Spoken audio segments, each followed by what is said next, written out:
it reminds me of another question I want to ask you. But first, I want to talk about like the role that like mentors have played in your life.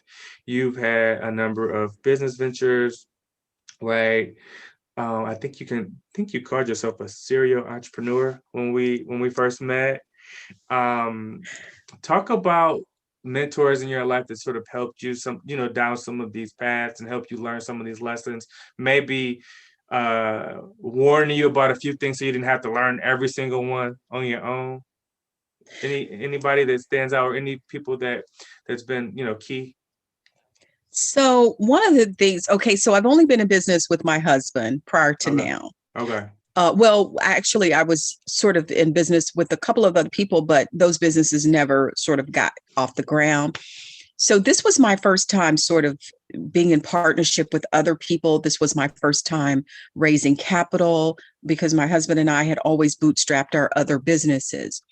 So we sort of relied on each other. We learned, from, people in the industry like, Robert Kiyosaki and Dave Ramsey and all of Right. these noted professionals and just as it relates to how do we build, how do we restore, how do we take care of our debt, how do we create business Yeah. wealth and that kind of thing.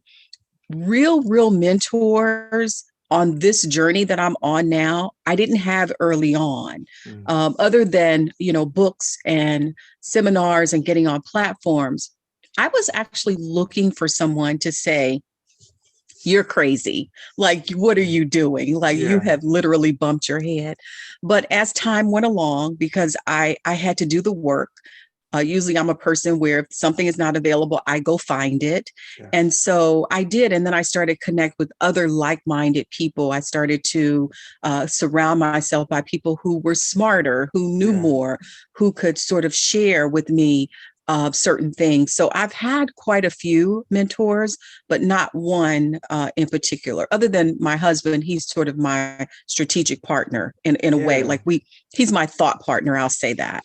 Yeah. No, that's important. And I had a conversation recently around mentorship, and there was a gentleman who said, a lot of times people are our mentors, they don't even know it, They right? don't even know it. We pull from people, especially if we're paying attention, and we go, I really like the way that they handled that, or man, the way that they were so prepared for this, or whatever, right? That we start to acquire these things, kind of like these like ornaments, Yeah. on a tree, and then next thing you know, it looked like it was patched together, but once we put it together, it looks, we wear it well, right? And you always need sounding boards for. Absolutely. You have to, because a lot of times we can get arrogant in our thought process that we think we know everything. But I learned very early on to surround myself by people who knew more, who had experienced more, because I'm a student of life. Yeah. And anytime I feel like you stop becoming a student of life, is when you start down a road of failure. Because there's Mhm. always something to learn from everyone's experience. So That's right. yeah, not one name in particular, but many on this Yeah. journey. Yeah.